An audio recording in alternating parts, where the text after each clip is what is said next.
బీసీలను మోసం చేయాలనుకోవడం రేవంత్ రెడ్డి మూర్ఖత్వమే అంటున్నారు బీఆర్ఎస్ నేత పల్లె రవికుమార్ గౌడ్. కామారెడ్డి డిక్లరేషన్లో ఇచ్చిన హామీలన్నీ అమలు చేసేదాకా బీసీ ప్రజల పక్షాన బీఆర్ఎస్ పార్టీ పోరాడుతుందని స్పష్టం చేశారు. బీసీలకు 42% రిజర్వేషన్లపై రేవంత్ సర్కారుకు చిత్తశుద్ధి లేదు అంటున్నారు. బీసీలకు ఇచ్చిన మిగతా హామీలు అమలు చేయడానికి సమస్య ఏంటని ప్రభుత్వాన్ని ప్రశ్నిస్తున్న పల్లె రవికుమార్ గౌడ్తో మా ప్రతినిధి కిరణ్ ఫేస్ టు ఫేస్.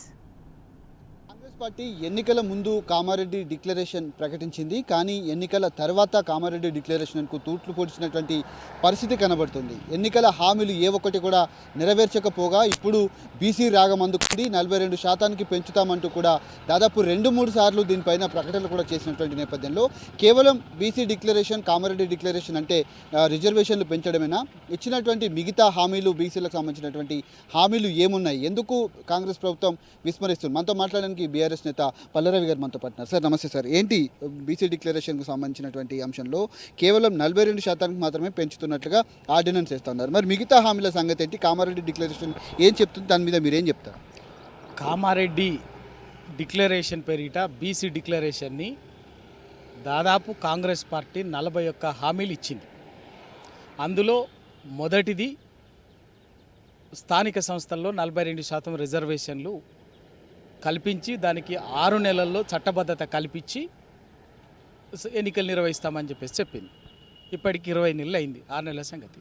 దానికి ఎంతసేపు మభ్యపెట్టడము, మోసం చేయడము, ఇంకా ఎప్పటికప్పుడు వంచన చేయడము తప్ప చేసింది ఏమీ లేదు. అయితే దానికి అనేక తీర్పులు, న్యాయ వివాదాలు అవన్నీ ఉన్నాయి. దానికి చాలా ఎక్సర్సైజ్ అవసరము, చాలా నిజాయితీ అవసరము. రాజకీయాల కోసము ఏదో రాజకీయం చేయడం కోసం అది చేయటం కాకుండా చాలా నిజాయితీగా చేస్తే తప్పది కాదు. ఆ నిజాయితీ కాంగ్రెస్ పార్టీ నాయకత్వంలో తెలంగాణ రేవంత్ రెడ్డి గారి ప్రభుత్వంలో ఆ నిజాయితీ కనిపిస్తలేదు. ఎంతసేపు రాజకీయ డ్రామాగా వాడుకోవడం తప్ప మిగతా వాటికి ఏ సమస్యలు అడ్డంకి లేవు.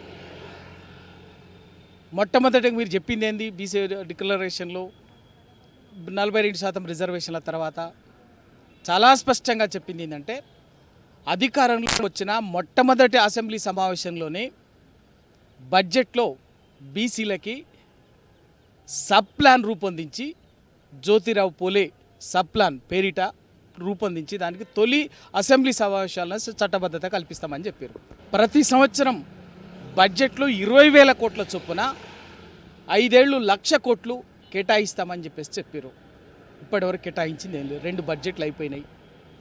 ఎప్పుడు 9,000 కోట్లకు మించలేదు. కేటాయింపులో 9,000 కోట్లు అయితే ఇక ఖర్చు ఇంకా తెలిసిన సంగతే. అది దానికి దిక్కు దివానా లేదు. మూడవది చాలా స్పష్టంగా చెప్పింది ఏంటంటే, బీసీలకి సివిల్ కాంట్రాక్ట్లలో, మెయింటెనెన్స్ కాంట్రాక్ట్లలో 42% రిజర్వేషన్లు దీనికి ఏ చట్టం అక్కర్లేదే, ఏ రాజ్యాంగానికి సంబంధించిన సవరణలు అక్కర్లేదే. స్ట్రేట్ అవే ఒక ప్రభుత్వం, ఒక మంత్రిమండలిలో ఒక నిర్ణయం తీసుకొని చిన్న జీవో ఇస్తే సరిపోతుంది. ఆ పని కూడా చేయలేదు. ఇంకా మైనార్టీ, మోస్ట్ బ్యాక్వర్డ్ బీసీస్కి మంత్రిత్వ శాఖ ఏర్పాటు చేస్తామని చెప్పేసి చెప్పింది. ఇప్పటి వరకు లేదు. ఇది మంత్రిత్వ శాఖ లేదు, అసలు మంత్రే ఇవ్వలేదు.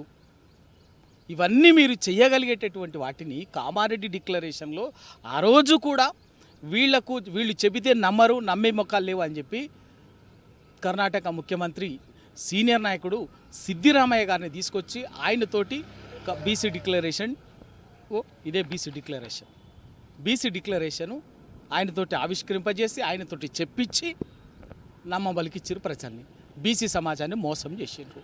ఒకవైపున ఇంకా బీసీ సమాజాన్ని 42% రిజర్వేషన్ల చుట్టూ తిప్పుతూ మోసం చేస్తూ వైపున మిగిలిన విషయాలని దాటవేస్తున్నారు. వీటి మీకు నిజాయితీ ఉంటే ఆ విషయాలనేది కోర్టు మిగతా అవన్నీ కూడా ఆర్డినెన్సు లేకపోతే 9th షెడ్యూల్ అవన్నీ జరుగుతుంటుంది. అది ఆ ప్రయత్నం జరగనియండి, జరుగుతాం.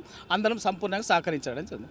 ఇవేవి ఇబ్బంది లేనటువంటి మిగతా వాటిని ఎందుకు అమలు చేయరు? ప్రతి జిల్లా కేంద్రంలో 50 కోట్ల రూపాయలతోటి ఫెసిలిటేషన్ సెంటర్స్ని బీసీల కోసం నిర్మాణం చేస్తామని చెప్పారు. మొదలు పెట్టలేదు. తర్వాత ప్రతి మండల కేంద్రంలో వృత్తిదారుల కోసం షాపింగ్ కాంప్లెక్స్లు నిర్మాణం చేసి ఫ్రీగా ఆ రకరకాల వృత్తులకు వాళ్ళ వస్తువులు వృత్తి ప్రోడక్ట్స్ని అమ్ముకోవటానికి ఒకటే కదా సార్, అంటే దాదాపు 18-19 నెలలు అంటే ఏడాదిన్నర గడుస్తున్నప్పటికీ కూడా బీసీ రుణాలు కావచ్చు, బీసీ గురుకులాలు కావచ్చు, ఇవన్నీ ఇస్తామని కూడా చాలా వరకు హామీలు ఇచ్చింది. అంటే ఇవి అమలు కానటువంటి హామీలు కూడా ఇచ్చారని మీరు భావిస్తున్నారా? ఏవి కాదు, ఇంకా కూడా చెప్పింది ఏంటంటే ప్రతి మండల కేంద్రంలో నవోదయ స్కూళ్ళ తరహాలో బీసీ గురుకులాలని అద్భుతంగా కొత్త ఏర్పాటు చేస్తామని చెప్పారు. కొత్త వాటి సంగతి తర్వాత కానీ కేసీఆర్ గారు గడిచిన 9.5 సంవత్సరాల కాలంలో దేశంలో ఒక అద్భుతమైనటువంటి గురుకుల విద్యా వ్యవస్థను తీర్చిదిద్ది బీసీల కోసం, బడుగు బలహీన వర్గాల కోసం దాదాపు 1070 గురుకుల విద్యా సంస్థల్ని తీర్చిదిద్ది సంవత్సరానికి 7 లక్షల మంది పిల్లలకు నాణ్యమైనటువంటి ఉచిత విద్యుత్ని గురుకుల క్వాలిటీ ఎడ్యుకేషన్ ఇస్తుంటే వాటన్నిటిని వచ్చిన వెంటనే కుట్రపూరితంగా విద్యా వ్యవస్థని నిర్వీర్యం చేసి ఇప్పటికి దాదాపు 90 మంది పిల్లలు చనిపోయే పరిస్థితి తీసుకొచ్చి వాటిని నిర్వీర్యం చేసి పిల్లలు తల్లిదండ్రులు భయపడే దుస్థితి తీసుకొచ్చారు. కొత్తవి తీసుకురాలేదు. ఇట్లా ప్రతి విషయంలో కూడా అనేకంగా సర్వాయి పాపన్న జిల్లాకు, జనగామ జిల్లాకు సర్వాయి పాపన్న పేరు పెడతానని చెప్పారు. అది లేదు. ఇంకా పద్మశాలీల కోసం ముదిరాజులని బీసీ డి నుంచి బీసీ ఏలకు తీసుకొస్తామని చెప్పిండ్రు, చేరుస్తామని చెప్పిండ్రు. ఇట్లా మొత్తంగా అన్ని వర్గాలకు, చేనేత కార్మికులకు, కల్లుగీత కార్మికులకు, గొర్రె కాపర్లకు, ముదిరాజులకు, గంగపుత్రులకు, రకరకాల వర్గాలకు, సబ్బన్న వర్గాలకు, పూసలి, మంగలి, చాకలి, రజక అన్ని వర్గాలకి రకరకాల హామీలు ఇచ్చేసి బీసీ డిక్లరేషన్లో అన్నీ చేస్తామని చెప్పారు. ఏ ఒక్కటి కూడా ఆచరణలో మొదలు పెట్టలేదు. మొదలు పెట్టకపోగా కేసీఆర్ గారు చేపట్టినటువంటి గొర్రెల పంపిణీ 2వ దశ దాన్ని దుర్మార్గంగా అప్రతిష్ట పాలు చేసి దాన్ని ఆపేసిండ్రు. చేపల పంపిణీ ఆపేసిండ్రు. చెరువుల్లో చేపల పంపిణీ, చేప పిల్లల పంపిణీని ఆపేసిండ్రు. బీసీలు అంటే ఎన్నికల ముందు ఇట్లాంటి హామీలు ఇచ్చింది. దాదాపు 41 హామీల గురించి మీరు చెప్తా ఉన్నారు. ఎన్నికల ముందు మాత్రమే ఇవన్నీ గుర్తొస్తాయా? ఓట్లు దాటేసిన తర్వాత, ఓట్లు అయిపోయిన తర్వాత కాంగ్రెస్ పార్టీకి చిత్తశుద్ధి లేదని భావించవచ్చా? కాంగ్రెస్ పార్టీకి బీసీలంటే ఓట్లేసే యంత్రాలు తప్ప వాళ్ళని కనీసం వాళ్ళ పట్ల ఒక కనీస సగర్వమైనటువంటి భావన కూడా లేదు. నిజంగా ఉండుంటే ఈ పార్టీకల్లా 42% రిజర్వేషన్లకి సాంకేతికపరమైనటువంటి న్యాయపరమైన అంశాలు చాలా ఉన్నాయి కాబట్టి సమయం పట్టింది అనుకుందాం. మీకు 20,000 కోట్ల సప్లానికి వచ్చిన ఇబ్బంది ఏంది? ప్రతి చేనేత ప్రతి కార్మికులకు, చేతి వృత్తిదారులకు చేయాల్సినటువంటి ఆర్థిక చేయూతకు వచ్చినటువంటి ఇబ్బంది ఏంది? ఎన్నికల కోసం ఎన్ని నాటకాలు ఆడినా, మళ్ళీ ఇప్పుడు స్థానిక సంస్థల కోసం ఎన్ని నాటకాలు ఆడినా వదిలిపెట్టదు. కానీ వాటితో కంటే ముందుగా మీరు చేయగలిగేటటువంటి, చేసే అవకాశం ఉన్నటువంటి మిగతా పట్టేటువంటి కామారెడ్డి డిక్లరేషన్ ఇచ్చినటువంటి హామీలు చేయండి. మంత్రి పదవుల్లో రేపు 3 ఉన్నది, ఇవ్వండి. మీరు మంత్రి పదవుల్లో 42% అమలు చేయండి. కార్పొరేషన్ చైర్మన్లో 42% అమలు చేయండి. అరే 35 మంది ఇస్తే 25 మంది ఒకే వర్గానికి ఇచ్చుకున్నారండి. ఇంకా వీళ్ళు సామాజిక న్యాయం అంటారు, బీసీల కోసం మీరు కట్టుబడి ఉన్నామంటారు. అది చేయండి. 5 ఆర్టీఐ కమిషన్లు ఇస్తే ఒక్క బీసీకి ఇవ్వలేదు. ఇవాళ ఇంకా 3 మంత్రివర్గంలో 3 ఖాళీలు ఉన్నాయి కదా. 3 మంత్రివర్గంలో ఖాళీలు బీసీలకు ఇవ్వండి. ఇవాళ ఇవన్నీ కూడా ఏంటంటే ఇవాళ బీసీ సమాజం చైతన్యవంతమైంది, ప్రశ్నిస్తున్నది.